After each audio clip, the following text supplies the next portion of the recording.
સૌપ્રથમ જય સ્વામિનારાયણ।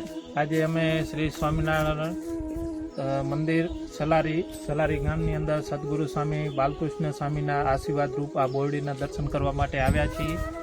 વિશેષ હરિભક્તો ખાસ એ જણાવવાનું કે આપણા જે સદગુરુ સ્વામી બાલકૃષ્ણ દાસજી સ્વામી છે એક વખત અહીં સભા કરવા માટે પધાર્યા અને બોરડી નીચે બેઠા હતા અને બોરડી નીચેથી ઊભા થયા અને બોરડીનો કાંટો પોતાની પાકમાં અટક્યો। એટલે બોરડીનો સહજ સ્વભાવ હોય કે કાંટો અટકે તો સ્વામી કીધું કે તારી નીચે આવડા મોટા ભગવાન આવ્યા, આવડા મોટા સંતો આવ્યા અને જો તું તારો સ્વભાવ હજી પણ ન મૂકતી હો તો સંતોનો તને પ્રભાવ ન પડ્યો કહેવાય। એટલે સંતોના આજ્ઞાથી આ બોરડીની અંદર ઘણા વર્ષોથી કાંટા વિનાની બોરડી થઈ ગઈ છે। આ આપણે બધા બોરડીના દર્શન કરી રહ્યા છીએ। અહીંયા સરસ મજાનું વિકાસનું કામ સરસ મજાનું થઈ રહ્યું છે।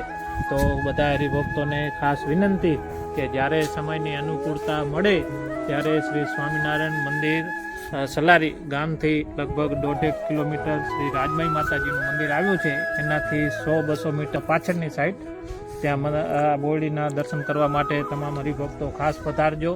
અને આ બોરડીના દર્શન સદગુરુ સ્વામી ગોપાળાનંદ સ્વામીજી રાજકોટની અંદર બોરડીની કાંટાનગરની બોરડી કરી છે એવી સરસ મજાની અહીં કને બોરડી છે। તો બધા હરિભક્તોને ખાસ આ બોરડીના દર્શન કરવા માટે ખાસ પધારવાનું છે। જય સ્વામિનારાયણ।